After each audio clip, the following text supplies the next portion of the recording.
Good evening, ladies and gentlemen. I'd like to call the meeting of June 2nd, 2022 to order. Councilwoman McKinney will lead us into prayer. Do we have any special intentions? I'd like to ask everyone to remember the family of Dr. Richard Farmer, a Kenner resident for a long time. A lot of his family lives in Kenner, and he passed away. His services with this morning. Please keep he and his family in your prayers. Councilman Carroll. Thank you, Mr. President. I like for all the Kenner residents and the country to keep in our prayers the residents from New York, Oklahoma, Xavier University, the elderly lady that was murdered, unfortunately, to keep them and their families in our prayers, and also in Texas, the 19 children and 2 teachers. Thank you. Amen. Thank you, Councilman. Councilman Brannigan. I had the same thing that Councilman Carroll just sent out. Please pray for these people. Thank you, Councilman. Seeing no others, Councilwoman McKinney, would you lead us into prayer? Yes, thank you. Lord God, thank you for this opportunity to gather together to meet and share ideas. Please watch over the people of Kenner. Keep them safe, healthy, and prosperous. Give them guidance and strength to be prosperous and build community. Guide the leaders of the city and the community to do what is best for all. In your name, amen. Amen. Councilman Hayes, would you lead us in the pledge? Pledge allegiance to the flag of the United States of America and to the republic for which it stands, one nation, under God, indivisible, with liberty and justice for all. Thank you. Madam Clerk? Yes, sir. You have a quorum, Mr. Chairman. Mr. Chairman, I've received a request to change the order of business to take item 18A at the beginning of the meeting. I have a motion by Councilmember Brennan, seconded by Councilmember Brannigan, to change the order of business. Council members, 1 second. Please vote. Councilman Carroll, Yay. Councilman Segura. I thought it was pulled off. We got an email today saying that they were pulling it off, so I don't know why we need to move it, but Yes, sir, it is being removed. Councilman Segura? yay. Councilman Hayes? Yes. Councilman Brannigan? Yes. Councilman Brennan? Yes. Councilman McKinney? Yay. Councilman Wilmot? Yay. Motion passes 7-0. I have a motion by Councilmember Brennan, seconded by Councilmember Brannigan, to remove the item at the request of the legal department. Council members, please vote to remove. Councilman Segura? Yay. Councilman Hayes? Yes. Councilman Brannigan? Yes. Brennan? Yes. McKinney? Yay. Wilmot? Yay. Carroll? Yay. Motion passes 7-0 to remove the item.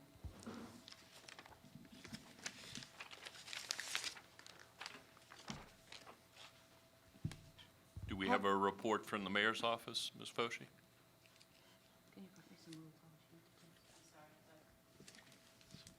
I have correspondence, reports from the mayor, CAO, or department heads.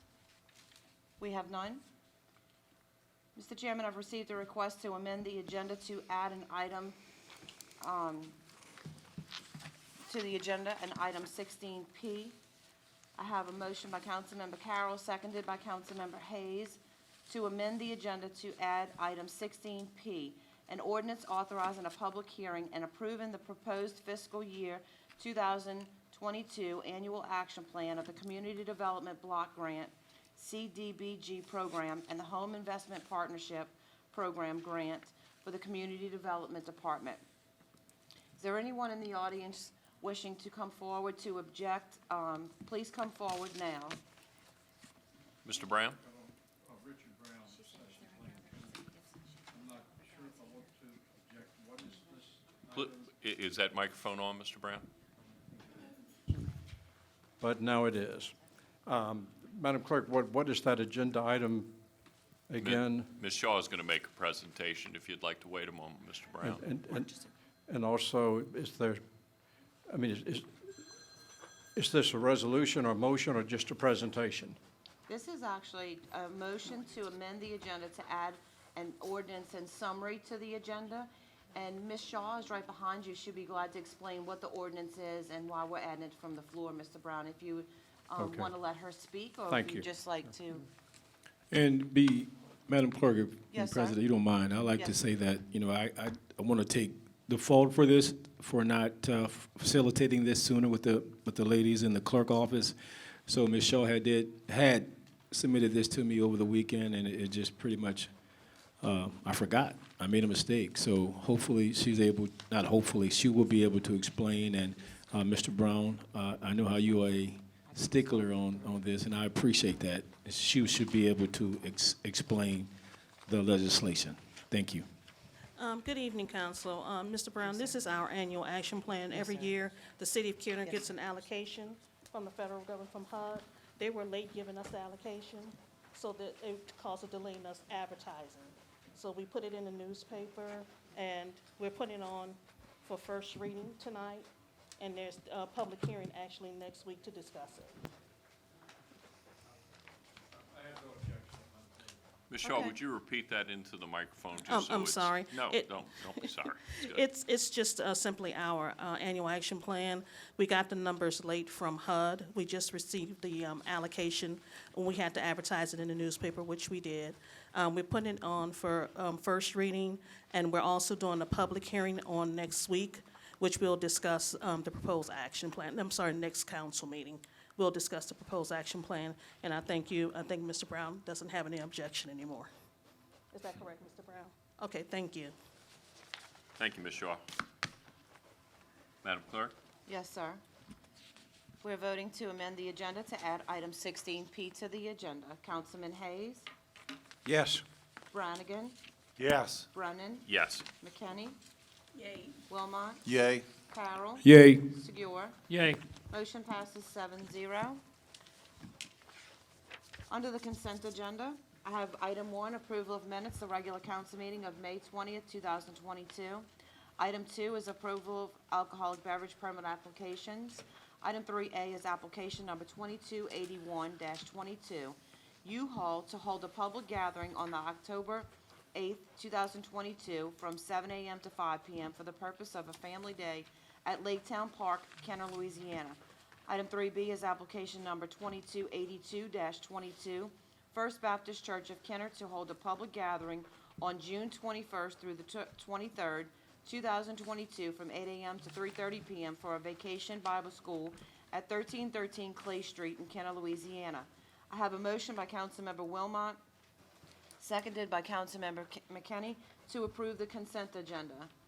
Council members, please vote. Councilman Brannigan, Yes. Brennan, Yes. McKinney, Yay. Wilmot, Yay. Carroll, Yay. Segura, Yay. Hayes. Yes. Motion passes 7-0. Under the public appearance agenda, I have item 8, public hearings for final passage. Item 8A is a public hearing regarding summary ordinance number 12,877, an ordinance amending the 2021-2022 operating and capital budgets to fund 2 part-time recreation department employees to assist at Musbertolino Playground, and amending ordinance number 7549. I have a motion by Councilmember Brannigan, seconded by Councilmember McKinney, to defer for one meeting. Any discussion? Council members? Please vote. Mrs. Councilman, Excuse me, Mr. Taft, please, go ahead. Yes, Greg Tapp, District 5. How many times are we going to defer this? I think it's been deferred for the last 5 months or better. And I don't think the charter even allows us to keep an ongoing deferral.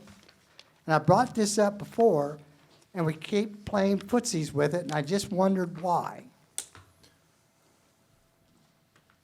We can defer this as long as I want to defer it. It's not in the charter saying that we can't. And if I need this piece of legislation, I will use it. But you're going to have a whole new budget. This wouldn't That's even right. fall under that budget. You're correct. And we have one more meeting, and this piece of legislation will go away then. So what you're saying, this council needed 5 to 6 months of deferrals on this legislation, but yet, we act very quickly on other agenda items that really don't need to be acted on right away. And I don't understand what y'all are trying to do with this. Well, I have deferred this legislation because this legislation opens the budget up, and if we had to go into the budget, this is the vehicle to use to go into the budget. You only have to see it one more time. That's good, but but y'all had to defer it 5 or 6 times. That's amazing. That is correct. Thank you. Thank you, Mrs. Teff. Mr. Morella?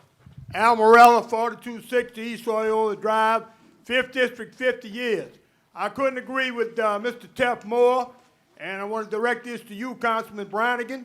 Yes, nothing in the charter says you can't continue to defer it, but nothing in the charter says we can't oppose your deferral neither. And we entitled to oppose it, and we will, and I oppose it just like Mr. Teff does. This thing needs to be put to bed, and needs to be put to bed quickly. Anybody got any comments, any questions? Thank you. It will be put to bed July 1st. Thank you, Mr. Morella. Mr. Brown? Richard Brown, Sessions Lane, Kenner. Some of us do not oppose the postponement, and I'm one of those who does not oppose it. Thank you, Mr. Brown. Ms. Alessandro? Hi, Stacy Alessandro, 4th District. I do understand the frustration of some of the people in the audience who have spoke. They have questions, and I understand that because we are seeing this every meeting on the agenda. But I think if people understood the bigger picture of why it's on there, it may help them to understand what we're dealing with here with this administration is unprecedented, and the way things are handled and the way things are done, and y'all finding out things after the fact. Y'all need, I mean, it's just my understanding, I could be way off here, but I think y'all need some kind of vehicle to help y'all if you have to jump in. And just, it's my understanding just from following this, my assumption is that it's on here to give y'all access to the budget if you need it in an emergency kind of situation. So I understand why it's on here. I know it's not the normal way we do things, but I do understand its purpose. I support it, and I understand that it's just going to be on here one more meeting, and then it will go away. So I just want the public to understand, that I think this is okay. I understand why you're doing it, and I thank you for doing it, so thank you. Thank you, Ms. Alessandro.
Clerk?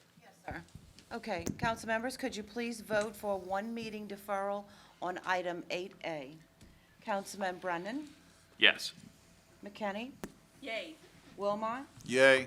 Carroll? Yay. Segur? Yay. Hayes? Yes. Brannigan? Yes. Motion passes 7-0. Mr. Chairman, at this time, I've received a request to change the order of business to go back to correspondence reports from the mayor, CAO, or department heads. I have a motion by Councilmember Brennan, seconded by Councilmember McKinney, to change, seconded by Councilmember Brannigan. Is that okay? To change the order of business? To take, to go back to the mayor's comments at this time. So I have, Councilmember McKinney, could you, please vote? Councilman McKinney? Yay. Councilman Wilmot? Yay. Carroll? Yay. Segur? Yay. Hayes? Yes. Brannigan? Yes. Brennan? Yes. Motion passes 7-0. At this time, we will address the administration with correspondence reports from the mayor, CAO, or department heads. Ms. Foshee? Council members, thank you for allowing us to go back and address this. We have in the audience one of the attorneys representing the city and the public adjuster, both of whom have been working on the IDA claims. And at this time, they would like to provide you with a brief update based upon the information they can provide in public, and we're requesting that there be an executive session to give you more details and of the confidential nature at the next meeting. So if we could bring those two up, I'd appreciate it. Yes, sir. Please go ahead. State your name and the firm for the record, please. Thank you, Councilman Brennan. Anthony Urpino of Urpino, Avon, and Hawkins. Obviously, we've given updates as time has gone by, and much of the information needs to be provided in executive session due to the confidential nature of it, but we can give a few pieces of information as updates. Number one, we have pursued vigorously the city's claim against its 11 different insurers. Those 11 insurers are represented by a third-party adjusting firm called Sedgwick, and that has progressed nicely. We have obtained one payment since the initial payment. That payment has been provided to the city. In addition, we are in discussions ongoing with the insurance companies through Sedgwick to talk about scope of loss for the various properties and repayment of mitigation expenses incurred by the city. There were some questions about the need to take certain steps. I can discuss some high-level concepts regarding the need to take those steps if you would like, including the retention of counsel in connection with this insurance claim. Mr. Councilman Wilmot, pardon me. Thank you, Mr. President. And if we can, there's been questions that have come to me regarding that, as far as council's concerned and the contract and so forth. Could you elaborate? I don't know to what extent you can and can't elaborate on it, but if you could, touch upon it. Yeah, and just so everything's clear for everybody, certain things are confidential that are not best discussed in a public forum. That's not to be overly secretive. That is a matter of course when you represent somebody. If I represent a homeowner, I don't talk about his or her business with anybody. It's protected by the attorney-client privilege. Some of the claims that the city has and some of the facts and issues surrounding those are attorney-client privilege and cannot be released with regular protocols. That is nothing out of the ordinary. So this is not to be secretive. This is to protect our client, the city of Kenner. Number one. Number two, some things are public that we are comfortable sharing. One of the questions, as I appreciated, was what is the need to retain counsel and what is normally done?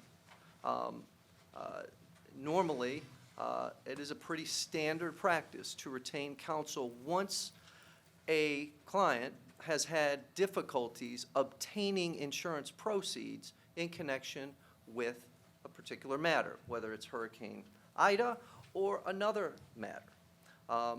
the fact of the matter is, and these are just facts, is that it was over 6 months, over half a year, with the insurance company refusing and/or failing to provide a dollar after their initial tender to the city. Just stuck in the mud, and something needed to be done. Now, other facts include other parishes, other municipalities that have hired counsel in the same exact manner as we have been hired in this litigation.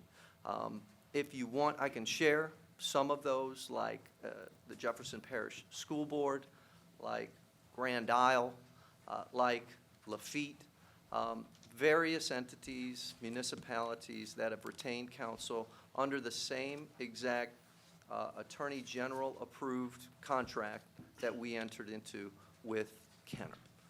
Those are some public things that can be shared and outlined. A couple of other public things that I think can be shared and outlined include that the FEMA claims that are made by municipalities in the wake of natural disasters such as Hurricane Ida require, number one, that insurance proceeds be sought after, okay? I've brought with me, and if I can provide copies of the FEMA recovery policy that was promulgated on June 29th of 2015 that outlines some of these things. If you'd like, I'd present them to Council to y'all. Clerk can hand those I out for brought you. a number of copies and brought a couple extra for anybody else. And I'll just read some of the important provisions that I think apply. And the title of this FEMA recovery policy is Public Assistance Policy on Insurance.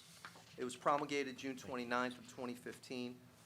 The purpose of this policy is to guide decision-making and interpret statutes and regulations related to insurance requirements under FEMA's Public Assistance Program.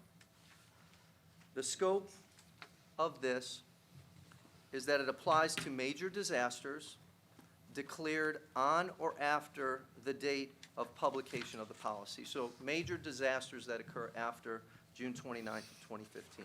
The policy is intended for personnel administering the public assistance program as well as public assistance applicants.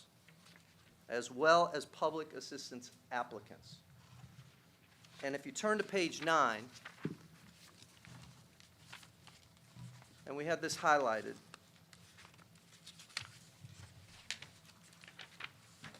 Paragraph 3, applicants must take reasonable efforts to recover insurance proceeds that they are entitled to receive from their insurers. So I'll just read that and leave it there. One other provision that I think is particularly applicable to our agreement with the city is as follows. Legal fees. If an applicant incurs legal fees in an effort to recover insurance proceeds from an insurer, FEMA will subtract the cost of reasonable legal fees from the insurance proceeds before reducing assistance. So in essence, if FEMA was going to pay the city $100, but the city got $50 of insurance proceeds, then FEMA would only pay the city $50. However, if the city incurred legal fees to get those $50 of insurance proceeds, FEMA will credit that back to what it will pay to the city.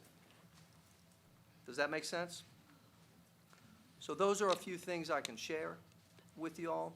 I can try and answer questions, but I have to do so in a way that will not divulge my clients, City of Kenner's confidential information.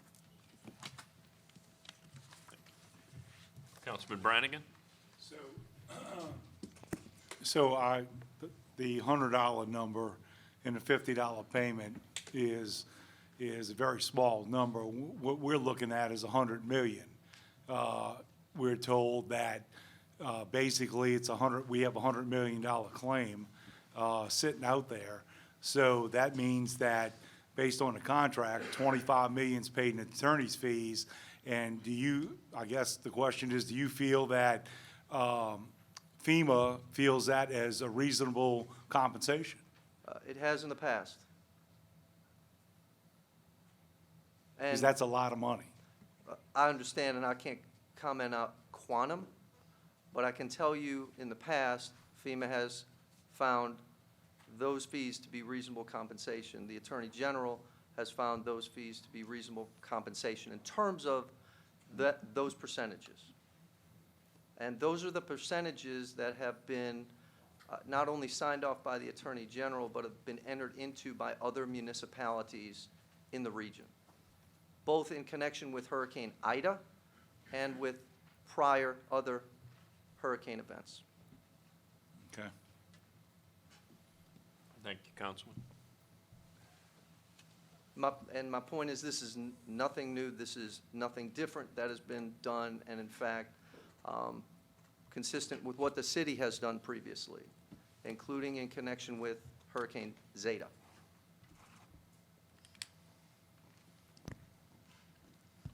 Thank you very much. Yes, Council, sir. if I may ask one question, just for clarification.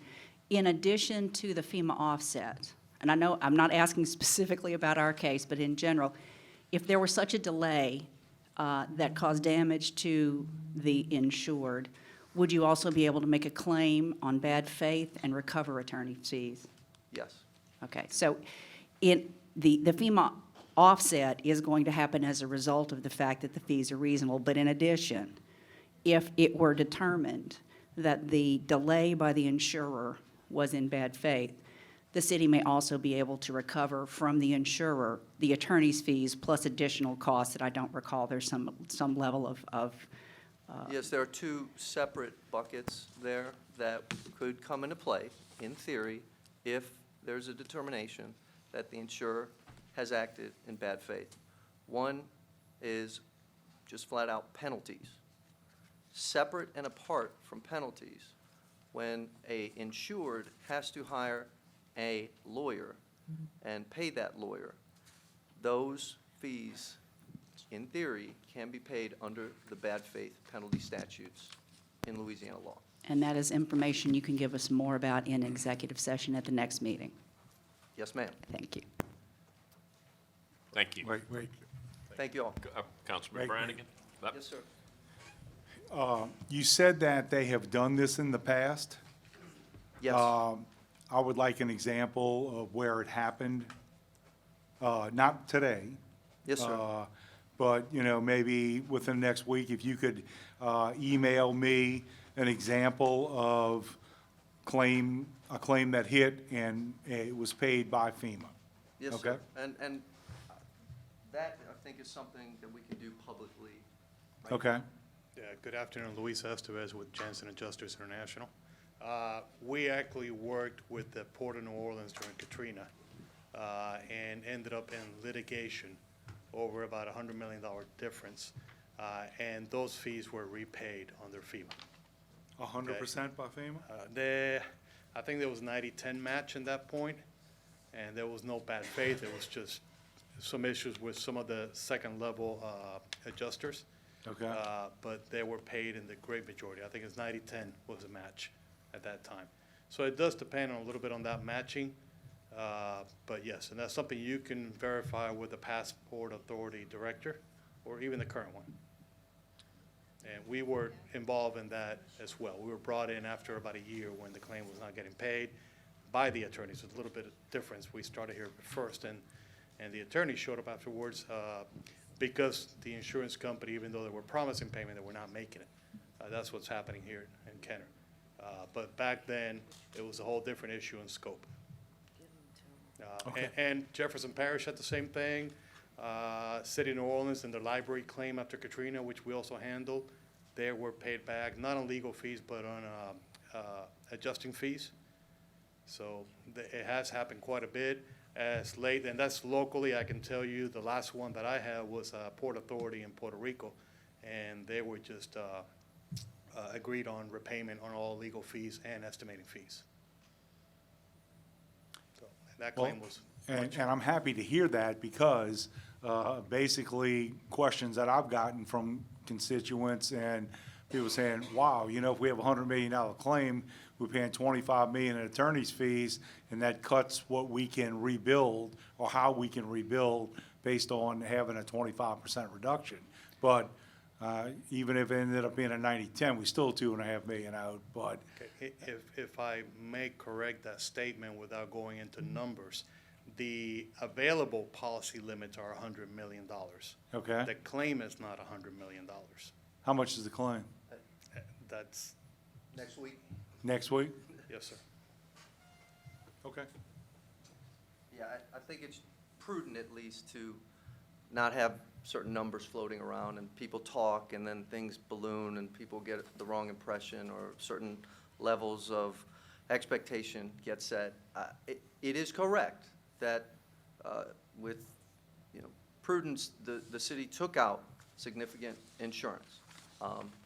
We will talk in executive session about where that stands and what those quantums are. Yes, and I understand that we have very, very good coverage for last year. So just want to make sure that the citizens of Kenner are taken care of. And the job was done to procure that insurance. It's just a matter of making the payment happen. And it's that balance that even a typical homeowner has to make. How long is too long? Is it a month? Is it 3 months? I think it's fair to say, and I can just tell you from firsthand experience, you know, you start dealing with over half a year of no payments. I think people look at it as it's reasonable to do something. But again, we will discuss further in executive session. I've shared with y'all what I think is fair to share publicly. And it's not, again, to be secretive, it's to protect the confidentiality of our client, which is the city. Understood. Councilman Wilmot? Just one more question. Yes, sir. When it comes to the fact that we're a government entity as opposed to an individual, the attorney fees and recuperation thereof it's different, correct? Well, in terms of the recuperation, different in what sense? Let me ask that. Well, a government entity versus an individual. Well, an individual can do whatever he or she wants. Government entity, for example, the contract here had to go up through approval from the Attorney General. Had to get approval from those in charge. Individual, John Smith comes in, John Smith can enter into that contract. This has been overseen and approved by the highest legal authority in the state. But when it comes to reimbursement for attorney fees and the claim with FEMA, and maybe I'm getting into something I don't know that I should be, but isn't it different when you're dealing with a government entity as opposed to an individual? Oh, yes, sir. Well, FEMA comes out with these guidelines that I've provided you all a copy with, and those guidelines, in fact, deal with and address and spell out how FEMA views assistance to government entities in the context of natural disasters. And so I went through a couple of the things, including most notably what steps should be taken as per FEMA and how FEMA views the need not only to go after insurance, but the need to hire counsel in order to do that. And FEMA understands that that is something that at times needs to be done, wants to encourage it, and as part of encouraging it, saying, hey, we'll essentially reimburse you for that, or we will credit you for paying those amounts. And maybe it's important, and I think we can talk about this publicly, is the thinking behind it. The concept is if you have available monies out there, okay, FEMA's willing to give you $100. If you have available monies that are out there, FEMA wants you to go get it. They obligate entities to go get it. They want those entities to be incentivized to go get it. Why? Same reason that the federal government wants people taking out flood insurance, because it's best for the federal government. If folks don't take out flood insurance, what can happen at times is the federal government comes in and starts writing checks to people. They'd much rather have that done through flood insurance. In a similar vein here, they want entities having insurance, which the city's done a very good job of doing, and two, going after it, so that it reduces the amount that FEMA has to write. FEMA's willing to incentivize that being done. Part of that incentive program is to say, hey, look, if your insurance company isn't paying, you need to go get them and go hire attorneys, and we will cover that cost for you.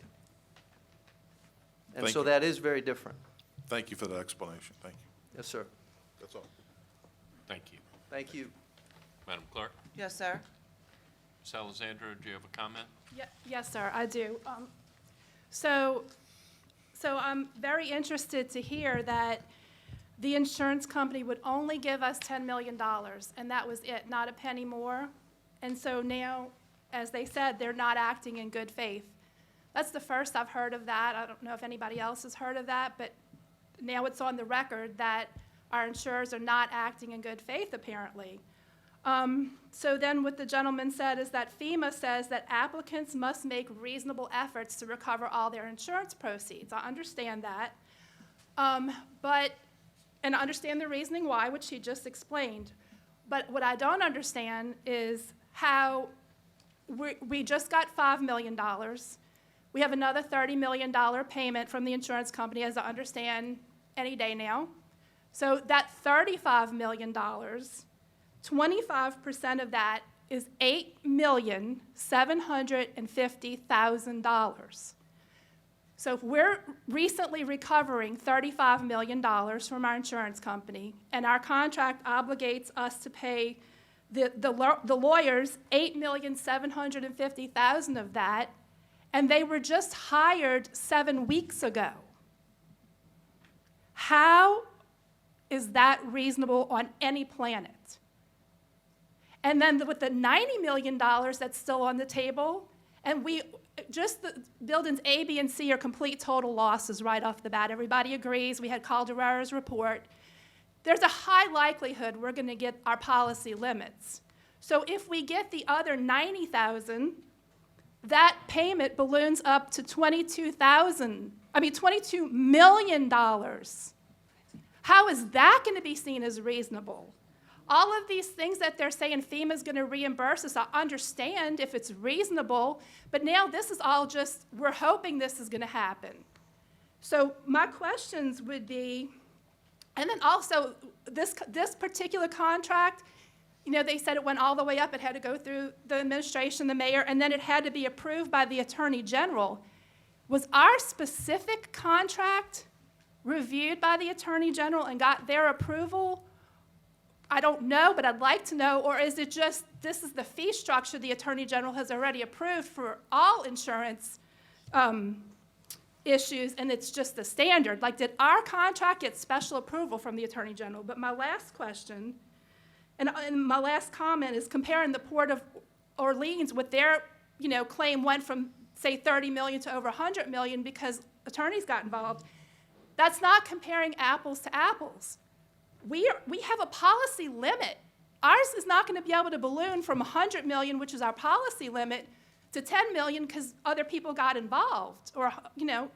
But anyway, so my question would be, since everybody's so sure that, this is going to be reasonable, the city's going to be reimbursed through the FEMA program, this is still American taxpayer dollars, for number one. So I don't agree with that line of reasoning. But the second thing is, if everybody's so sure that Kenner's going to get reimbursed, can we put the fees, the $22 million in a trust account, and then make some kind of agreement that if we get reimbursed, we'll talk, even though I don't think they should get all of that? Are you guys that are here, are y'all willing to do that? Can we put it in a trust account? Thank you.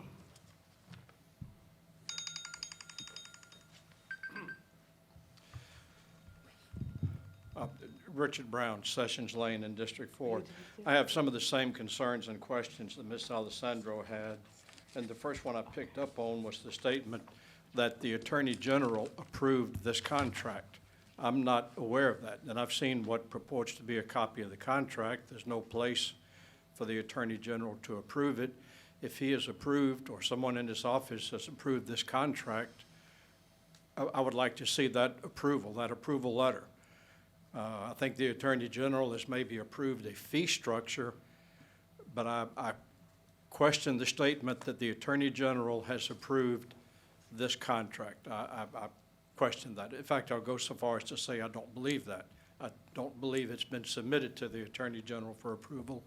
If it has been, I'll be happy to retract this statement and apologize. And I wanted to make some comments about the repeated references to attorney-client confidentiality. Those rules are a little bit different when you're dealing with a governmental entity where the public is entitled to know certain information. I can understand trial strategy being confidential, but the contents of the contract, the status of the claim, certain things like that are certainly should not be protected by the attorney-client privilege when it comes to a public body such as the City of Kenner. That's information the public is entitled to.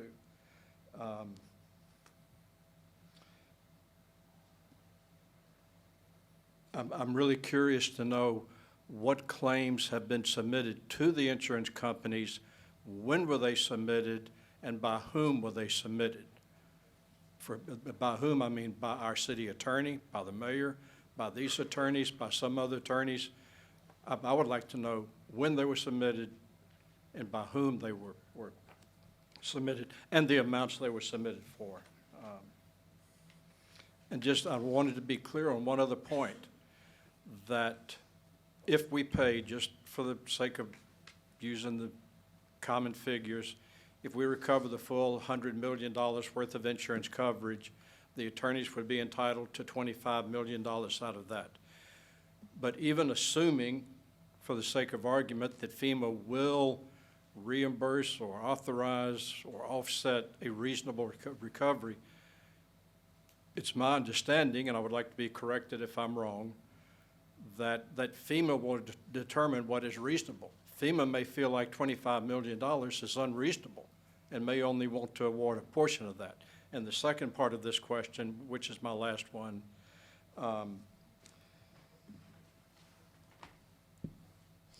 does FEMA actually, I don't know what term to use, reimburse, offset, whatever, just assume that we pay $25 million in attorney's fees and that FEMA feels that's a fair amount, will FEMA then pay us that additional $25 million?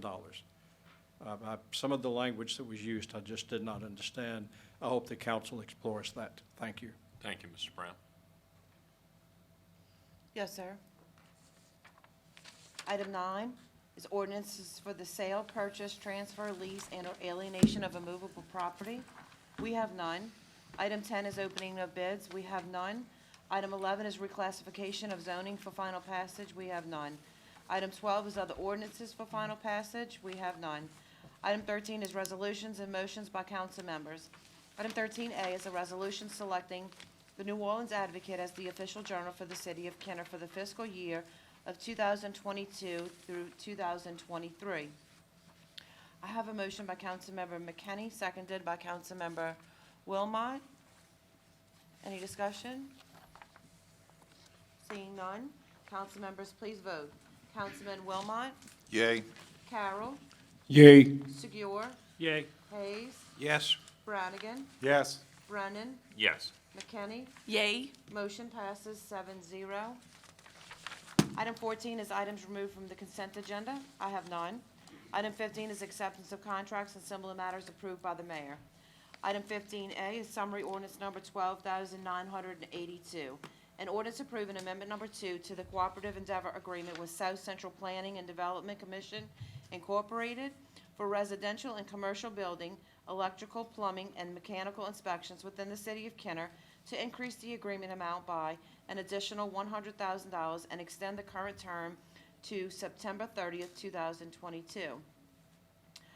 I have a motion by Councilmember Brennan, seconded by Councilmember McKinney for a 2-meeting deferral. Any discussion on deferral? Seeing none, council members, please vote. Councilman Carroll. Yay. Segur. Yay. Hayes. Yes. Brannigan. Yes. Brennan. Yes. McKinney. Yay. Wilmot. Yay. Motion passes 7-0. Item 15B is summary ordinance number 12,983. An ordinance accepting the lowest responsive bid received from Risk Tree Service LLC to provide tree work on an as-needed basis in accordance with sealed bid number 22-6658 and an amount not to exceed $300,000 annually for the Department of Field Services. I have a motion by Councilmember Brennan, seconded by Councilmember McKinney, for a 2-meeting deferral. Any discussion? Councilman Brannigan? Councilman Brannigan? Oh, yeah, I have a question. When I looked at the bid the sealed bid that came in, the sealed bid was $54,245. And I looked at some other bids in the past and also on this agenda, and I have never seen, I didn't notice any that went from $54,000 is the bid to approving a $300,000 annual contract. So I guess my question is, you know, if the bid came in at $54,245 and Risk Tree Service won the bid by $600, why would we approve $300,000? May I? Ms. Herring? Okay, so normally we use quantities in the bid process just as a number. It actually says it in our bid specs that we don't have to purchase the actual quantity that we bid. The quantity can change. In the past, we've spent about $250,000 on tree services. Obviously, the cost of things have increased. That's why we are proposing $300,000. Doesn't mean we have to spend it. It's just a capped amount. Okay. I want to look into this a little bit further. Okay. Motion on the floor is for a 2-meeting deferral. Council members, please vote. Councilman Segur. Yay. Hayes. Yes. Brannigan. Yes. Brennan. Yes. McKinney. Yes. Wilmot. Yay. Carroll. Yay. Motion passes 7-0.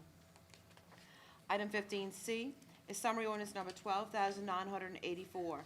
An ordinance approving amendment number 1 to the agreement with Gill's Carpet Sales Incorporated for carpet tiles as needed, increasing the agreement amount of $50,000 to a new not-to-exceed amount of $90,000 annually for the Department of General Services. I have a motion by Councilmember Brannigan, seconded by Councilmember Brennan to approve. Any discussion? Seeing none, council members, please vote. Councilman Hayes. Yes. Brannigan. Yes. Brennan. Yes. McKinney. Yay. Wilmot. Yay. Carroll. Yay. Segur. Yay. Motion passes 7-0. Item 15D is summary ordinance number 12,985. An ordinance accepting the lowest responsive bid received from Lytel Enterprises of Ohio LLC to supply signposts, brackets, and miscellaneous sign supplies as needed in accordance with seal bid number 22-6661 and an amount not to exceed $40,000 for the Department of General Services. I have a motion by Councilmember Brennan, seconded by Councilmember McKinney, for a 2-meeting deferral. Any discussion? Seeing none, council members, please vote. Councilman Brannigan. Yes. Brennan. Yes. McKinney. Yay. Wilmot. Yay. Carroll. Yay. Segur. Yay. Hayes. Yes. Motion passes 7-0. Item 15E is summary ordinance number 12,986. An ordinance accepting the lowest responsive bid received from Universal Signs and Accessories to supply aluminum sheet and sign blanks as needed in accordance with seal bid number 22-6662 and an amount not to exceed $40,000 for the Department of General Services. I have a motion by Councilmember Brennan, seconded by Councilmember McKinney, for a two-meeting deferral. Any discussion? Seeing none, council members, please vote. Councilman Brennan? Yes. McKinney? Yay. Wilmot? Yay. Carroll? Yay. Segur? Yay. Hayes? Yes. Brannigan? Yes. Motion passes 7-0. Item 15F is summary ordinance number 12,987. An ordinance approving amendment number 1 to the agreement with MSMM Engineering LLC for various engineering and architectural services to increase the not-to-exceed amount by $50,000 for the Department of Public Works. I have a motion by Councilmember Brennan, seconded by Councilmember McKinney, for a two-meeting deferral.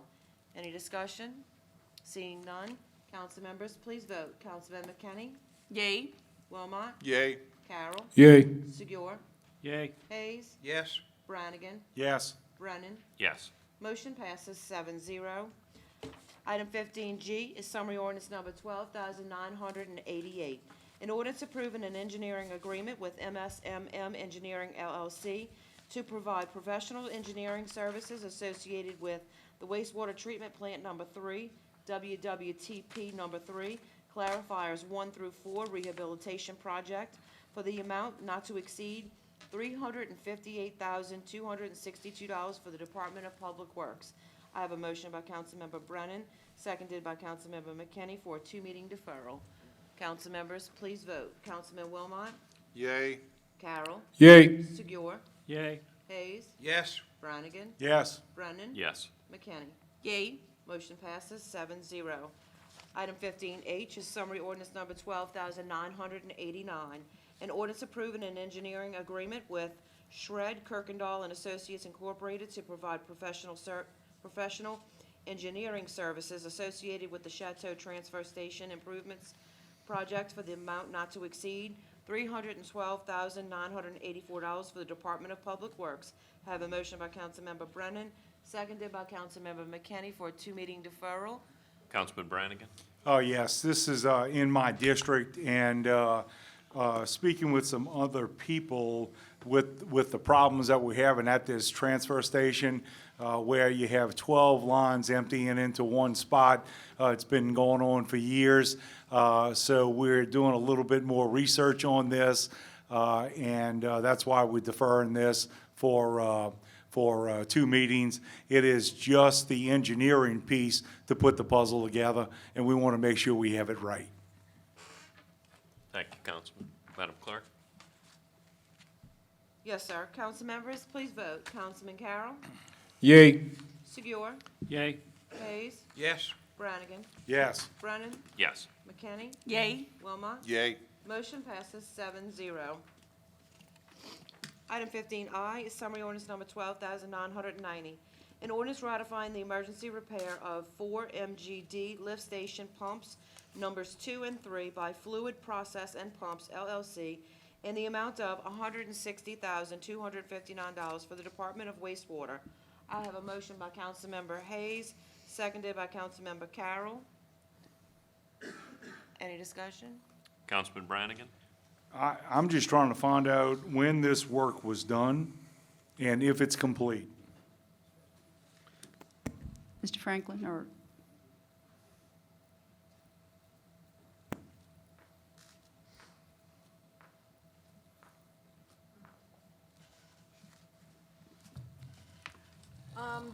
the pumps have been repaired. We're waiting for one more variable frequency drive before we put the second pump in. And also, that was needed.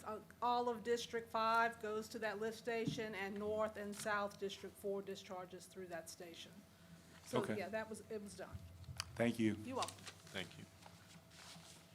Ms. Massoni, I don't know if you want to maybe hang out, just since the rest of those are your department. Yes, sir. Councilman Segur? Yay. Hayes? Yes. Brannigan? Yes. Brennan? Yes. McKinney? Yay. Wilmot? Yay. Carroll? Yay. Motion passes 7-0. Item 15J is summary ordinance number 12,991.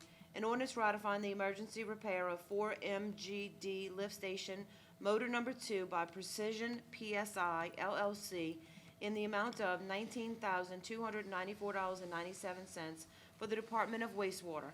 I have a motion by Councilmember Wilmot, seconded by Councilmember McKinney. Councilwoman McKinney? Yes, Council President. And Ms. Mastoni, I just have a quick question. I know we were notified about all of these changes, or some of these expenses, but some of them are dated back to January. And why, I guess my question is, why did it take so long to get on the council agenda?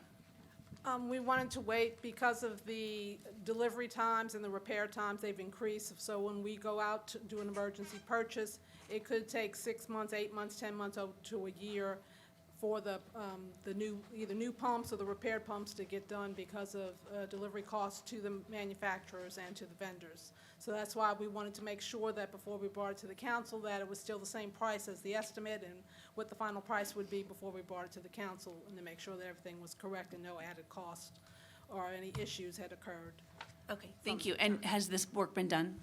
for Yes, this? all of the work that's on here has been completed for all of these. Okay, that are thank on you. here. Thank you. Thank you. Councilman Wilmot? Ms. Masoni? Yeah, I just had a quick question. You A might lot of want to the, put your skates on. a lot of these large pieces of equipment, we're talking about motors, we're talking about pumps, that they come from all, I presume, different states. Yes. Okay, so it takes a while and they gotta truck them in, so forth, so that's the delivery issue you're talking about. Correct. Okay, thank you. Thank you. Madam Clerk? Yes, sir. Councilman Hayes, Yes. Brannigan, Yes. Brennan, Yes. McKinney, Yay. Wilmot, Yay.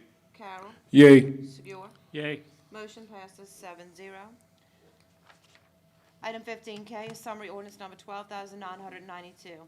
An ordinance ratifying the emergency replacement of 4 MGD lift station motor number 3 by Precision PSI LLC in the amount of $47,821.50 for the Department of Wastewater. I have a motion by Councilmember Segura, seconded by Councilmember Brannigan. Madam, I'm sorry, pardon me. It's okay. Seeing no discussion, council members, please vote. Councilman Brannigan? Yes. Brennan? Yes. McKinney? Yay. Wilmot? Yay. Carroll? Yay. Segura? Yay. Hayes? Yes. Motion passes 7-0. Item 15L is summary ordinance number 12,993. An ordinance ratifying the emergency repair of 27th and Salem Lift Station Pump Number 2 by Precision PSI LLC in the amount of $24,416.19 for the Department of Wastewater. Have a motion by Councilmember Carroll, seconded by Councilmember McKinney. Councilman Carroll? Oh, I'm sorry. Councilman Carroll, I didn't see your No, hand. that's okay, Mr. President. Thank you, Madam Clerk. Ms. Joanne? I guess it's aligned, my question is in line with the other questions. Has this work been completed, and if not, what stage is are we at? Yes, sir, it's been completed. This Okay. pump has been put in. Thank you, ma'am. You're welcome. Thank you, Mr. President. Thank you, Councilman. Madam Clerk? There's one more person in the audience. Oh, I'm sorry. Ms. Alessandro? Hi, I just have a question, if maybe we could get clarification for the public. It looks like we have like 20 of these items, roughly 20 of these coming up. And I was just wondering, why are we getting a whole slew of these at one time? And it looks like these were all emergency purchases that are being ratified, which is totaling a whole lot of money. I'm just curious if we could get an explanation. I don't think this is like IDA related. These are all like lift stations and such. So my questions are, why do we have so many of them? Just out of curiosity. Are all of these all emergencies? Is every time a lift station repaired, is it considered an emergency? And do you guys, like Ms. McKinney just said, like some of these are half a year old. Are you guys being notified every time an emergency purchase is being purchased? Or are y'all just expected to come back 6 months later and ratify it, and you're like, well, I don't even know what I'm ratifying, this happened a long time ago, and especially when we have 20 of them shoved in front of y'all at one time? I'd just like an explanation, that's all. Thank you. Understood. Ms. Masoni, do you have any comments? And, please. Yes, Ms. Alessandro, before it even gets to an emergency purchase, we do emergency notification with quotes, and or if they're sole source providers, and we provide that via email to all the council before the time, before it's even purchased, and then we go to the administration and get their approval. So all that's done, and before anything is purchased. Would you please just repeat that into Oh, the I'm sorry. microphone? No, Yes. so it's, Okay. please. Yes, all of the emergency purchase that are on for approval tonight and on first reading, an emergency notification is sent to the council via email, letting them know why we have to do this emergency purchase. As for lift stations, most of the lift stations have 2 pumps, or some have 3 pumps, so if one of the pumps goes out, it may not have the sufficient capacity during rain events, so then you'll have overflows in the streets, or could have backups in the home. So we consider that to be an emergency purchase to minimize any effect of the public health. Thank So, and then we get administration approval before it gets purchased. Thank you very much. Councilman Carroll?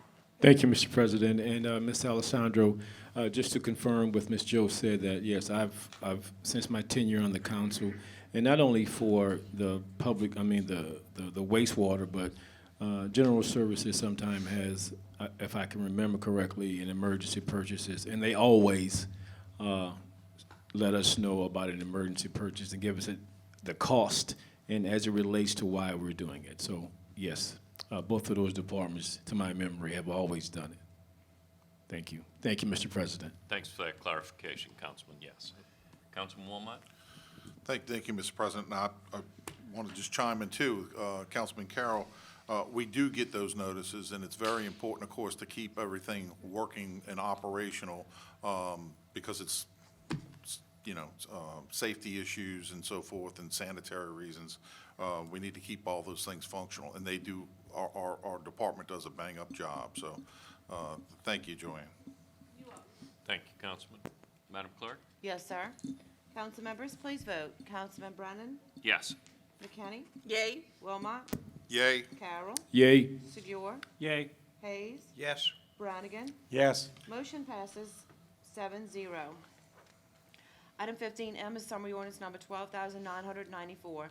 An ordinance ratifying the emergency replacement of 33rd and Connecticut Lift Station, pump number 2, base elbow by Precision PSI LLC in the amount of $6,875 for the Department of Wastewater. Have a motion by Councilmember Wilmot, seconded by Councilmember Brennan. Mr. Morella? Al Morella, 4260 East Loyola Drive, 5th District, 50 years. The question I got is for Joanne. Now, Ms. Alessandro said some of these repairs is maybe like a year and a half or a year old. All of these repairs, does any of them, how far do any of them go back, Joanne, or are they all pretty recent within the last year or the year and a half? I know you can hear me, Councilman, so whether I turn around or not. So I just want to know how far, if any, some of them go back. These are within the last fiscal year. Last fiscal year, all of them? Yes. Okay, thank you. These. Thank you, Councilman. Thank you, Ms. Massoni. Madam Clerk? Yes, sir. Council members, please vote. Councilman McKinney? Yay. Wilmot? Yay. Carroll? Yay. Segur? Yay. Hayes? Yes. Brannigan? Yes. Brennan? Yes. Motion passes 7-0. Item 15N is summary ordinance number 12,995. An ordinance ratifying the emergency repair of 35th and Ole Miss Lift Station Pump Number 2 by Precision PSI LLC in the amount of $29,913.53 for the Department of Wastewater. Have a motion by Councilmember Brannigan, seconded by Councilmember Segur. Any discussion? Seeing none, council members, please vote. Councilman Wilmot? Yay. Carroll? Yay. Segur? Yay. Hayes? Yes. Brannigan? Yes. Brennan? Yes. McKinney? Yes. Motion passes 7-0. Item 15O is summary ordinance number 12,996. An ordinance ratifying the emergency replacement of Gabriel Lift Station Pump Number 1 by Precision PSI LLC in the amount of $5,250 for the Department of Wastewater. Have a motion by Councilmember McKinney, seconded by Councilmember Brennan. Councilwoman McKinney? Yes, thank you, Council President. And my question is for Joanne as well. So for and it's not just specifically for this one, but would some of these, or would any of these fall into an issue with deferred maintenance? Like, you know, that's why it's an emergency? I guess I just want to find out why they're all an emergency. They're an emergency some are due to age, some are, I mean, the lift stations, you know, have been maintained, and that's, you know, when they get to a certain point, age, they have to be rebuilt sometimes, and we've been to the point where you can't rebuild them anymore, so then you have to replace them, or they don't make that pump anymore to be able to repair to get the parts. Like for Gabriel, it was an old pump, so this is a replacement. Okay, thank you. You're welcome. Thank you, Ms. Massoni. Madam Clerk? Yes, sir. Council members, please vote. Councilman Carroll. Yay. Segur. Yay. Hayes. Yes. Brannigan. Yes. Brennan. Yes. McKinney. Yes. Wilmot. Yay. Motion passes 7-0. Item 15P is summary ordinance number 12,997, an ordinance ratifying the emergency repair of the treatment plant North Froth Pump by Precision PSI LLC in the amount of $17,089.50 for the Department of Wastewater. I have a motion by Councilmember Segur, seconded by Councilmember Hayes. Any discussion? Seeing none, council members, please vote. Councilman Segur. Yay. Hayes. Yes. Brannigan. Yes. Brennan. Yes. McKinney. Yes. Wilmot. Yay. Carroll. Yay. Motion passes 7-0. Item 16 is ordinances and resolutions in summary for first reading. Item 16A is an ordinance ratifying the emergency repair of the 24th and Delaware Lift Station Pump Number 2 by Fluid Process and Pumps LLC in the amount of $26,816 for the Department of Wastewater. Item 16B is an ordinance ratifying the emergency repair of the 24th and Delaware Lift Station Pump Number 4 by Fluid Process and Pumps LLC in the amount of $68,681 for the Department of Wastewater. Item 16C is an ordinance ratifying the emergency repair of the 42nd and Erlanger Lift Station Pump Number 2 by Fluid Process and Pumps LLC in the amount of $6,264 for the Department of Wastewater. Item 16D is an ordinance ratifying the emergency purchase of a rotating assembly and wear plate for the repair of the East Oglethorpe Lift Station Pump Number 1 by Fluid Process and Pumps LLC in the amount of $9,428 for the Department of Wastewater. Item 16E is an ordinance ratifying the emergency purchase of a rotating assembly and wear plate for the repair of the East Oglethorpe Lift Station Pump Number 2 from Fluid Process and Pumps LLC in the amount of $9,536 for the Department of Wastewater. Item 16F is an ordinance ratifying the emergency repair of the John Hopkins and Ole Miss Lift Station Pump Number 1 by Fluid Process and Pumps LLC in the amount of $13,950 for the Department of Wastewater. Item 16G is an ordinance ratifying the emergency repair of the John Hopkins and Ole Miss Lift Station Pump Number 2 by Fluid Process and Pumps LLC in the amount of $13,488 for the Department of Wastewater. Item 16H is an ordinance ratifying the emergency repair of the West Oglethorpe Lift Station Pump Number 3 by Fluid Process and Pumps LLC in the amount of $10,178 for the Department of Wastewater. Item 16I is an ordinance ratifying the emergency purchase of the Yosemite Lift Station Pump Number 3 replacement from Fluid Process and Pumps LLC in the amount of $14,897 for the Department of Wastewater. Item 16J is an ordinance accepting the lowest responsive bid received for the purchase of one zero-turn riding mower in accordance with letter bid number 22-2006 for the Department of General Services. Item 16K is an ordinance accepting the lowest responsive bid received from Peretz Men's Wear Incorporated to supply uniforms as needed in accordance with seal bid number 22-6666 and an amount not to exceed $30,000 for the Department of General Services. Item 16L is an ordinance accepting the lowest responsive bid received from Howard Technology Solutions for the purchase of one Epson Pro laser projector in accordance with letter bid number 22-2005 for the sum of $6,330.85 for the Department of General Services. Item 16M is an ordinance approving an agreement with Beacon Air Conditioning, Heating, and Refrigeration Incorporated to provide air conditioning, heating, and refrigeration services, labor only, in accordance with RFP 22-6659, and an amount not to exceed $150,000 for the Department of General Services. Item 16N is an ordinance ratifying the proposal for casualty package insurance for the period of July 1st, 2022 through June 30th, 2023. Item 16O is an ordinance ratifying the proposal for excess workers' compensation insurance for the period of July 1st, 2022 through June 30th, 2023. Item 16P is an ordinance authorizing a public hearing and approving the proposed fiscal year 2022 annual action plan of the Community Development Block Grant CDBG program and the Home Investment Partnership Home Program Grant for the Community Development Department. Item 17 is reports from the council and our special committees. Madam Clerk, they missed that. The tape wasn't on. Could you go through those again, please? Councilwoman McKinney? Yes, thank you, Council President. I just have a question. I noticed that Ms. Sala, the city attorney, is not here, and there's someone else in her position. So I guess my question is who is the acting city attorney currently, and are we going to get any information notifying us about that position? I believe Ms. Sala notified you that she was leaving the city when she left. We've been asked by the new administration not to make any hires, so we will not be hiring, the mayor will not be hiring an interim city attorney. We will, however, be relying upon outside counsel who are already under contract.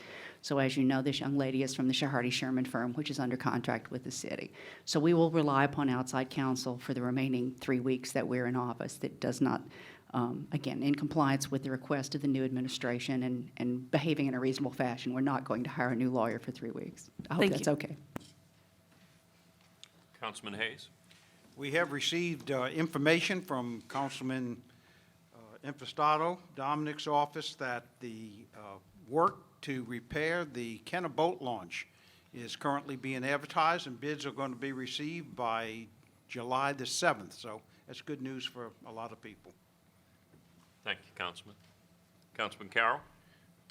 Thank you, Mr. President. I'd just like to first announce that on June 17th or 18th, there will be the Juneteenth Festival in Rivertown at the parking lot across from the where the Kenner Discovery School used to be for the children, and where a lot of people use the parking lot for that.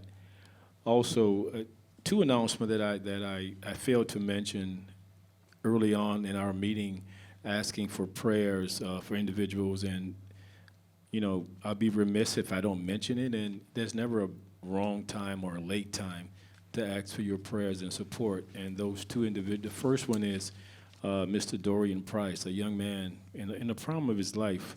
His mother, Charmaine Williams Price, is from the Lincoln Manor subdivision, and his father, Lord Price, and he is related to the singer Lord Price. That is his great-great-great-nephew from South Kenner, respectfully back of the track.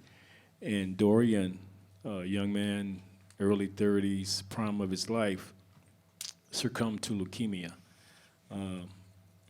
Dorian, great guy, grew up on the playground, all the coaches and everything, and, freak accident, he hurt himself and went in and found out, about this diagnosis. So, obviously for Dorian, it's our prayers, and for his mother and father who are obviously being affected by this much more than any parent that loses a child so young. So I would ask you for their prayers. And also, we gave a leukemia, a blood donor, not a blood donor, a bone marrow event a couple of months before Dorian passed, and it was well attended. But I think it's more information like that I think a lack of knowledge of people not knowing that how they can help individuals, and until you have that someone in your family, you don't think about it. But I think just as goodwill, it is something that we should look at the opportunities that we get to be able to support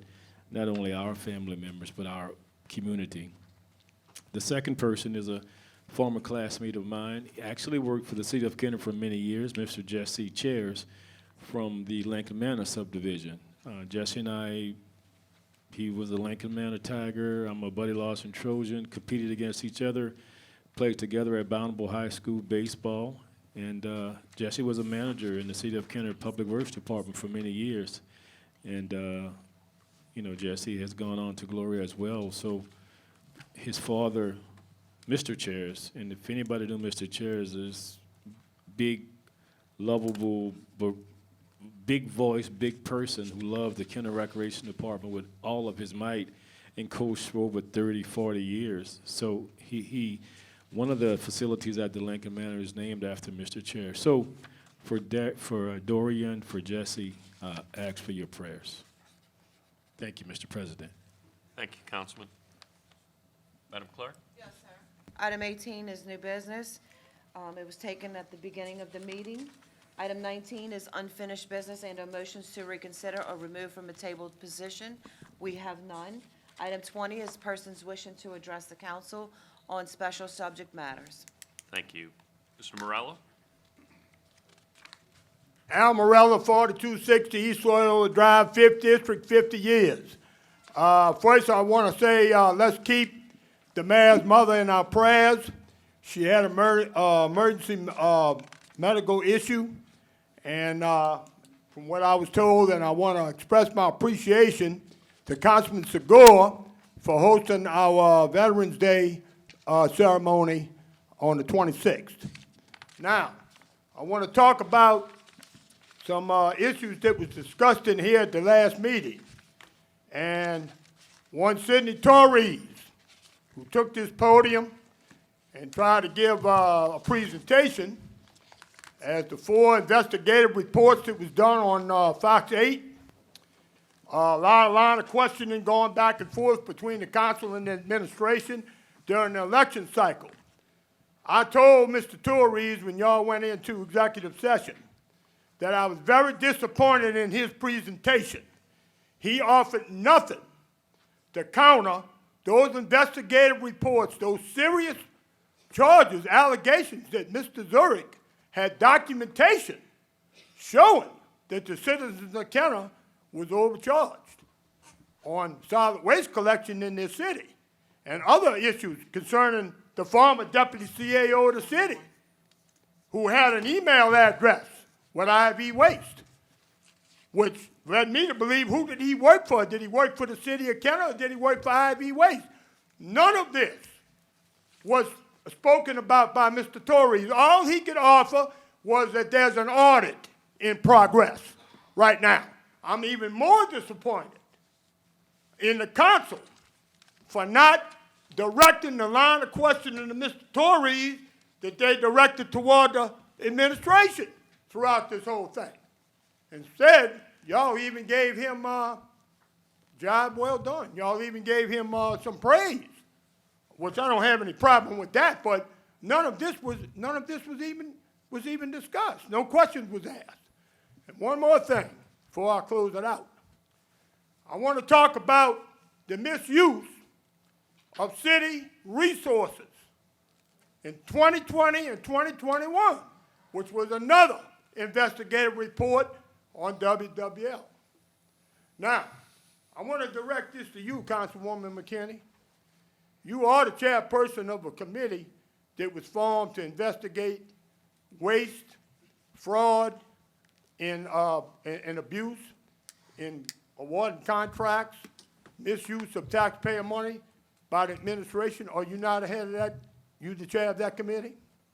Yes, but the focus of that committee is actually specifically on Hurricane Ida expenses and waste and with regard to that. So that wouldn't include what you're referring to. Spending in Yes. question. Spending is the main topic.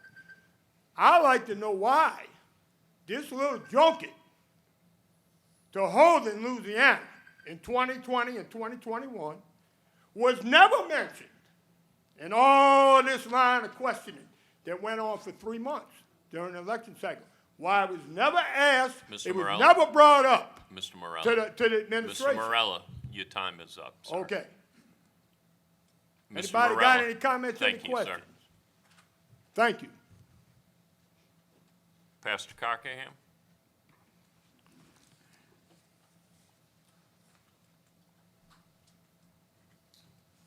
Good evening, everyone. I'd just like to piggyback a little bit off Ms. Morella with Mr. Zurich. He is recognized as a great reporter, journalist. However, he was very one-sided in his investigative reporting, and that's my comment on that. The other thing that I need to ask is regarding the airport expansion road. I have asked and spoken with Gilchrist employees. I've haven't been able to speak to him, but left a message at his office in Alexandria regarding the ramp at the beginning of Aberdeen and Veterans Memorial. My concern is that there needs to be something for the community. There's a federal program that a corporation that comes into a neighborhood and does any kind of development, that they can leave something as a reminder to that neighborhood to beautify it. I've asked that they put maybe some nice palms up and a nice wall like you have over at Causeway. Of course, they say Kenner is responsible, but I need someone from Kenner to make sure that Gilchrist knows that they or the state is responsible. Unless you can give me the name and number of someone that I need to contact, because I'm very interested in having something done about that roadway area. I live right next door, and I'm concerned about that. The other statement is, for those of you who have any pull or influence with the Ledbetters, if you could ask them to put some type of sculptures along Veterans Memorial to depict the culture, and along Reverend Richard Wilson area, that boulevard there along the levee, because they are a part of Kenner. And I really believe that all of Kenner needs to be recognized and beautified. Okay.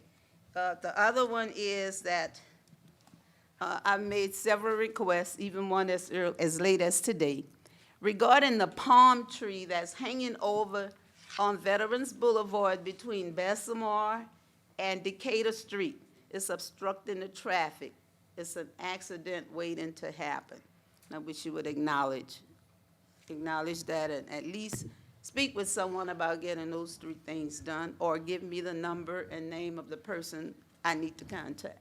Pastor, I'm looking at Kenny Melvin right now, who is not yet making eye contact, but will, and he will take care of that palm tree for you if you'll just stop by his desk over there and let him know exactly what you're talking about. I will get back together with you about contacting the state on the other beautification, but if you'll talk to Mr. Melvin, he'll take care of that tree. Okay. Pardon me? Oh, okay, thank you. All right, so we got the palm tree done, and we have, what about Ledbetter's? He has beautiful sculptures along Power Boulevard Are you talking and about along Loyola. Are you talking about Henry Shane? Is it Ledbetter's or Shane? Pat and Henry Shane? No. Pat and Henry Shane. Okay, all right, because there's a Ledbetter, but I think he's in New Orleans, I'm sorry. But yeah, any influence, any pull with him to get something done in Kenner? We can reach out to Mr. Shane. Thank you very much. I'll hold you to that, Mr. Brent. Thank you. It's all good, thank you. All right. God bless. Councilman Carroll? Thank you, Mr. President, and Pastor Crockerham. I'd just like to make a couple of comments. The one about Mr. and Mrs. Shane sculptures, I just want to say I have, in the past, with the administration and Mr. Shane, kind of pushed back on sculptures, but the pushback was to make sure that whatever we got, it was something that was conducive to the area. So there was never anything, in my opinion, as a councilman, that we felt either from a safety standpoint or that would depict properly along Reverend Richard Wilson or veterans. So it wasn't like he didn't want to or he didn't offer. It was a concern, what will be the right thing to put there? And that is something that can be, I'm sure he may want to address and look in the future about trying to do it, as long as it's not a safety concern, because, you know, we don't own veterans. It's a state highway, and they're going to be very interested in what we put on veterans, depending on if the medium is large enough to support it, just like Reverend Richard Wilson. So it is something that, yes, we should look into about finding the right sculpture, and that is something that has to be done to find one. I do remember once with the mayor and Ms. Foshi about at LaSalle's Landing, trying to find something to depict there, because it obviously is a safe place to put it. But besides the boxing sculpture we had there, we was trying to find something that was good to put there. So it is something that has been addressed. It will have to be further developed and looked into. And the second one is, as far as your comments about the funding, about different corporations or state or city to leave a mark on the work that they've done in a community. I guess it's a matter of trying to find out, is it a requirement, is it a law, or is it a good gesture that you have to deal with either the state, the city, or the contractor or contractors? So that is something that has to be established and has to be confirmed, if it's a law, if it's a rule, if it's a good gesture. So once we figure that out, then we would know exactly how to address a company or companies as it relates to leaving something to depict and to show a good gesture to support the neighborhood. I'm going to research it some more, but there is something from the federal government that indicates, I can't say if it's a good gesture or what, because it's been a long time since I've visited. But there is something from the federal government that says that companies can or should do that. Okay. The other thing is that the culture for Reverend Richard Wilson, it might be good because it's a like churchy area, or even where farmers are, something we can put and just have brainstorming about either way. Yes. You know. Yes. The other thing about Veterans Boulevard, I think a beautiful sculpture of Satchmo would be perfect. I agree. I think just And it's finding the strong right thing. sex. Because what I would not have want to happen is put something up that may have not been fitting for it, just to have something up there. So that is something we have to look into. And secondly, you know, you are a teacher by trade, many years. I appreciate you looking into it with the research to be able to support, and then we'll be able to look at it accordingly with either the airport, the city of New Orleans, Kenner, and the contractor. So I'm sure I we can come appreciate up that. with something. There's Yes, a ma'am. lot. Thank There's you. a lot. Okay, Thank you. thank you so much. Thank you, Mr. Thank you, President. Thank you, Councilman Carroll. Mr. Greg Taft?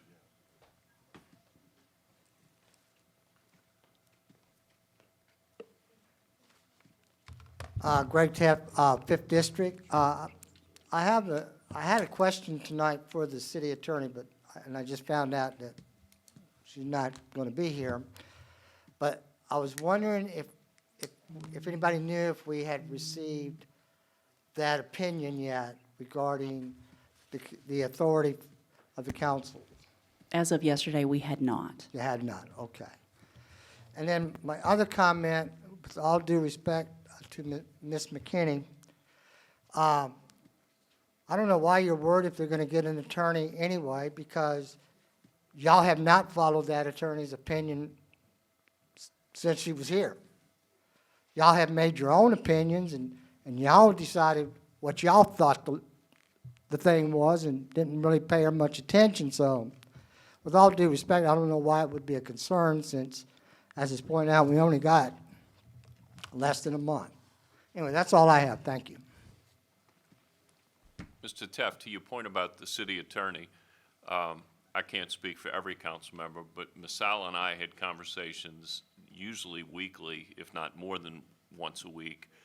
The day of the council meetings, we would have meetings and speak with her and the council clerk to go over matters.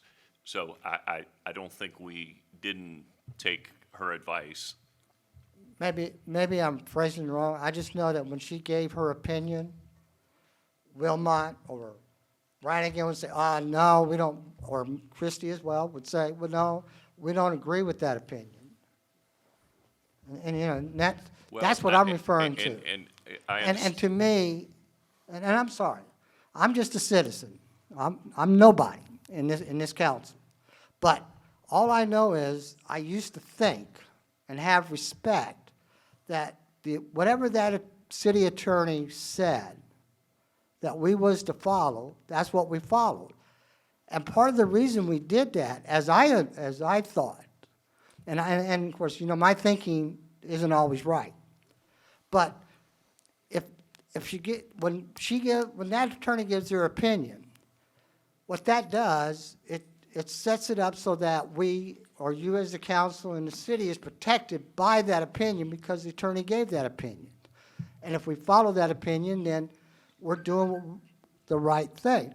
But what the council has shown contempt to is that when the attorney would give her opinion, they would say, no, we look at it this way, or we look at it that way, and then y'all would vote on certain ordinances or resolutions contradictory to what the city attorney had proposed. So I may be saying it wrong. Thank you for your comments. Thank you. Mr. Richard Brown?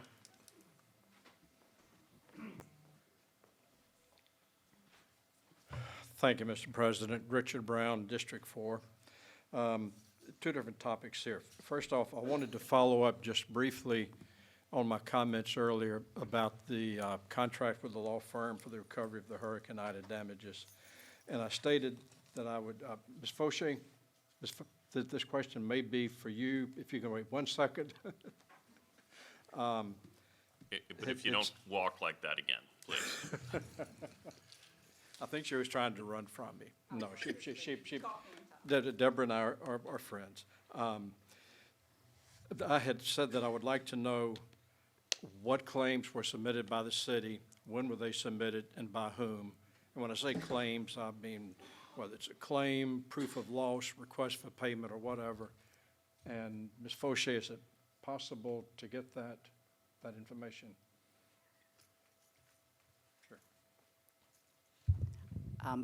That information we made available to the council at the next council meeting in executive session. At that point, the attorneys can advise you as to whether they believe it is privileged or not.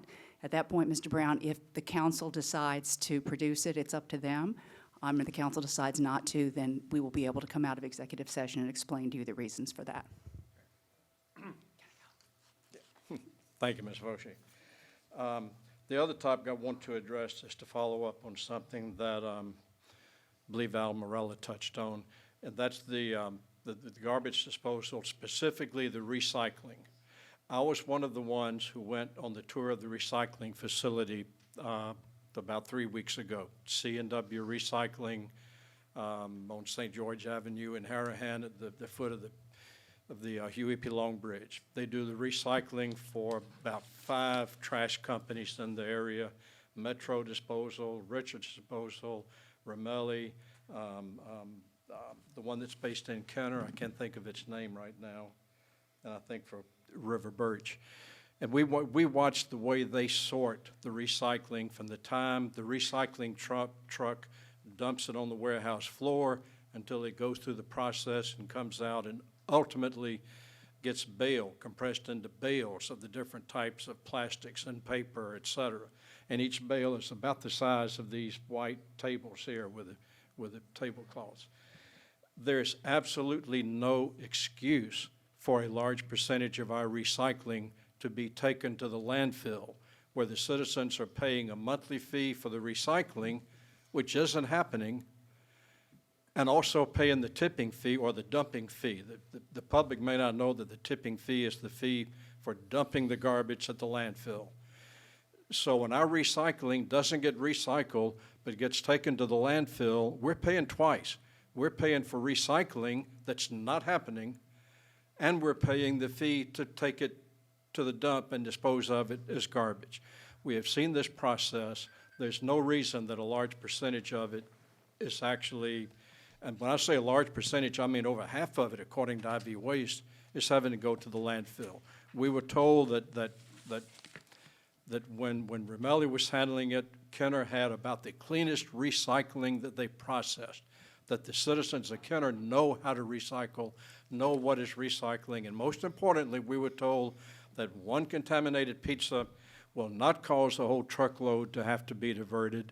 Several pizza boxes won't. It would take almost a truckload of greasy pizza boxes to Your cause time it is to up, be Mr. diverted. Brown. Thank Thank you, you, sir. Mr. Chairman. Yes. Ms. Alessandro?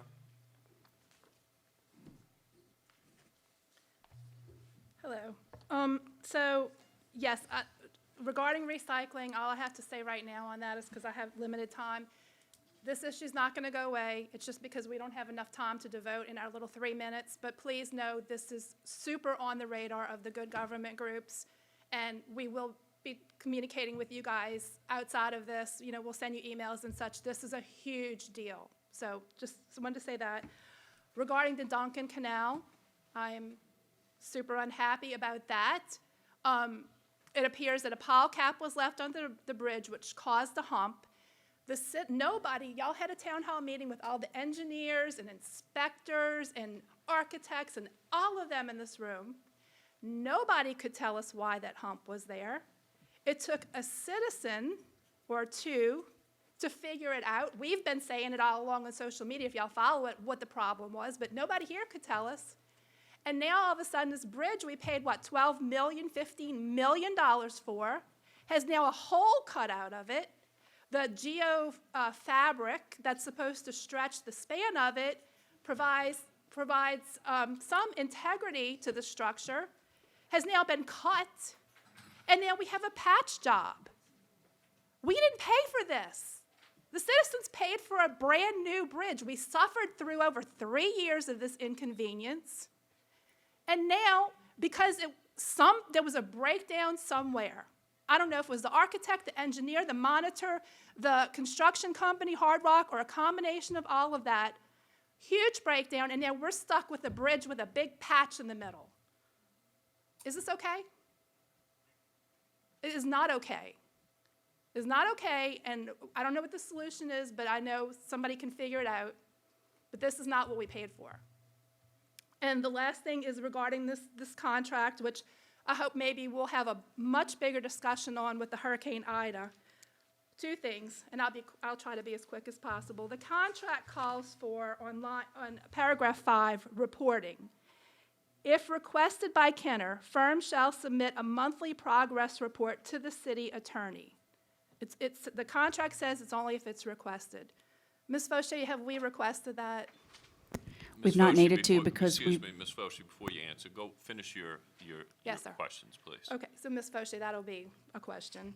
Did we request it? And if so, did we get the report for April, and have we got the report for May? And will you make that public?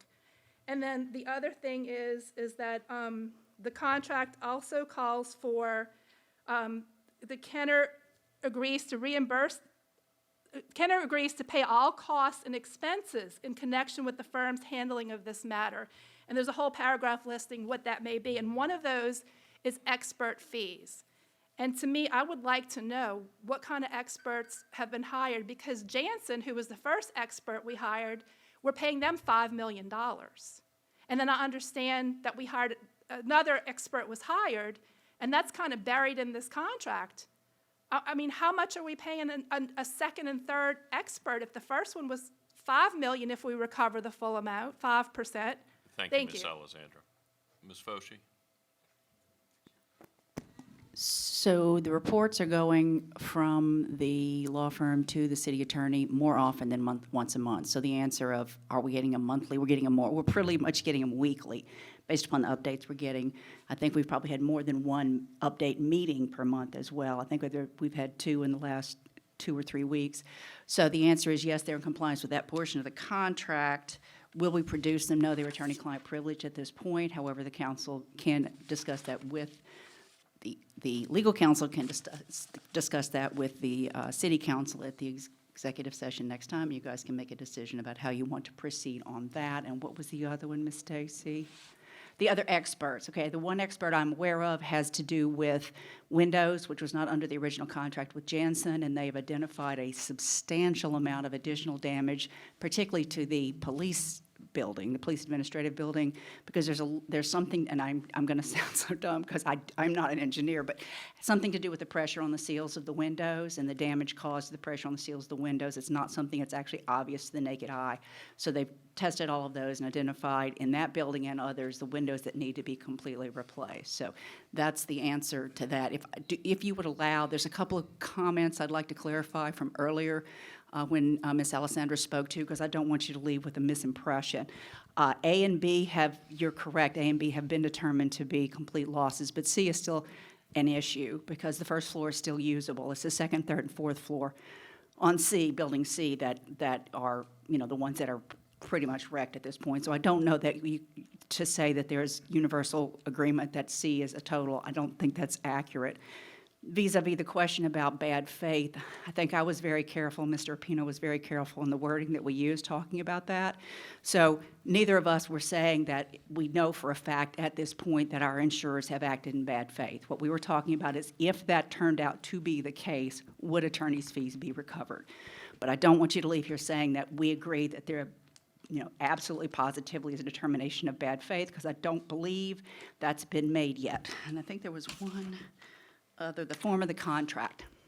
So this is the form of contract approved by the Attorney General. You are correct, this specific contract, which is identical in almost every respect to other contracts of the same type, was approved by the Attorney General. So when the reference was made by Mr. Opino that this contract was approved by the Attorney General, what he's talking about is this form contract was approved by the Attorney General. 5. No, go ahead.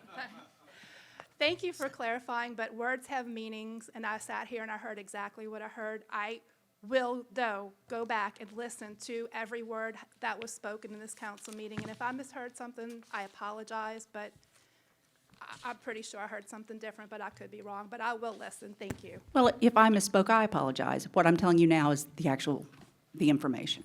But what he said, I'm going by what was said until a citizen made a complaint. So I will listen with an open mind. Thank you.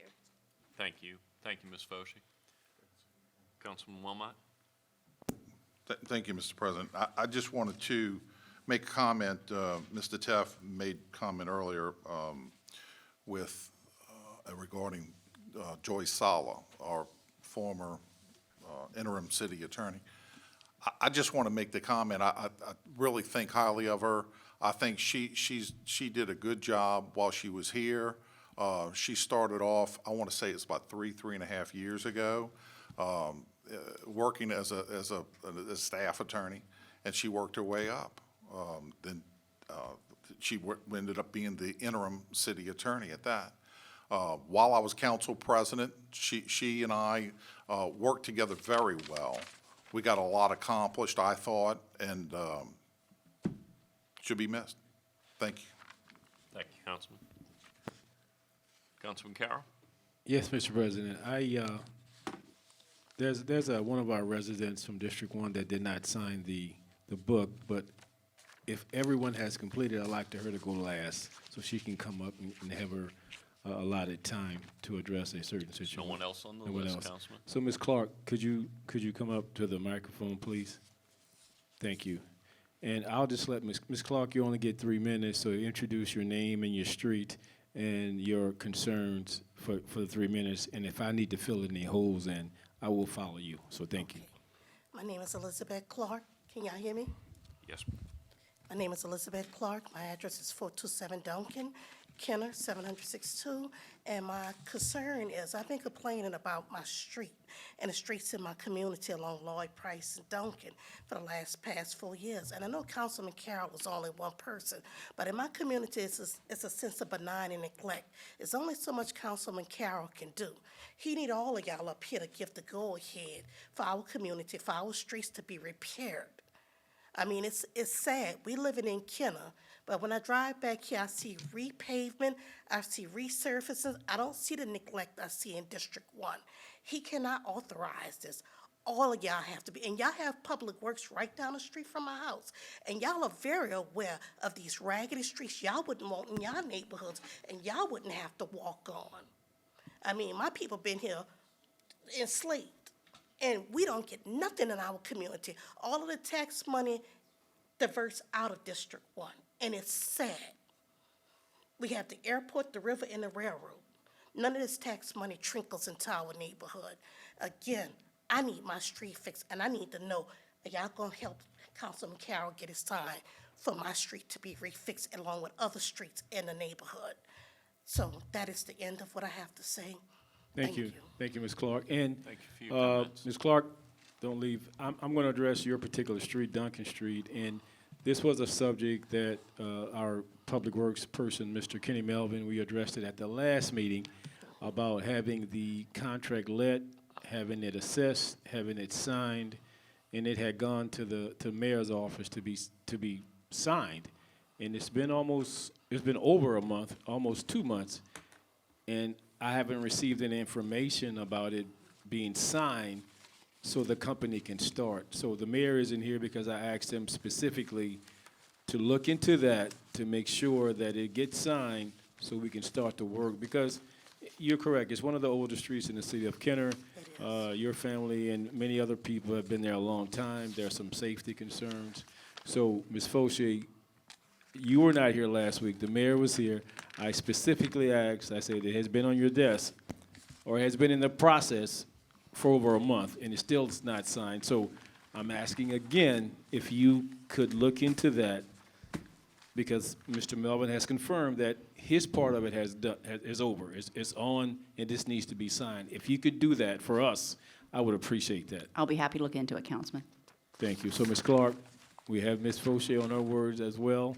So Okay. Monday, I will speak with her, Okay, just as a reminder, and just to see about getting that signed so we can get the work started. I would dearly appreciate it, Councilman Carroll, and I do appreciate you for Thank you. putting up with me.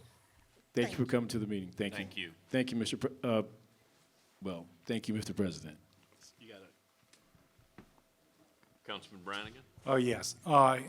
It doesn't take, I'm responding to the comment. Clark.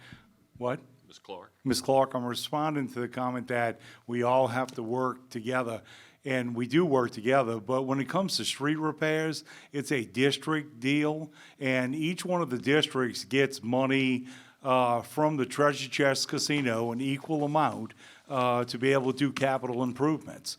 And that is not the only street that's sitting out there. I have 2 street repairs that's been in the mayor's office since February the 11th, and 1 other garden that's been in there since the 18th of March. So there are some things that are sitting, and when Ms. Fauché checks on Councilman Carroll's, I would hope that she could check on those 3 things too.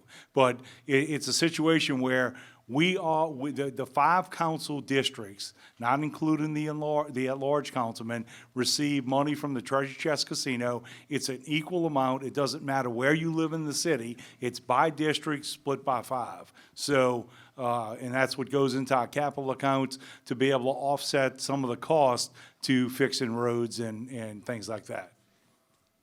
Okay? I understand that. Can I say something? Sure. This is February of this year. You just got these complaints for these roads? Wait, what's that? The roads the other 2 streets you was talking about, that was February this year? February the 11th of this year, Yeah, I that's what have I'm 2 talking road about. repairs that Well, have I'm not talking gone about- through yet. I've been complaining for over 4 years, Okay, and I've just spoke to Councilman Carroll again. okay, So this is nothing new. And Okay. everybody knows District 1 is very much neglected. With just not the streets, with grocery stores, with bank, with medical, with so many things, with programs for our children, but this city take, but it never gets back. So, you have your view of it, I need my street fixed. Thank you, Ms. Clark. Seeing no one else wishing to address the council, I'll entertain a motion to adjourn. Motion.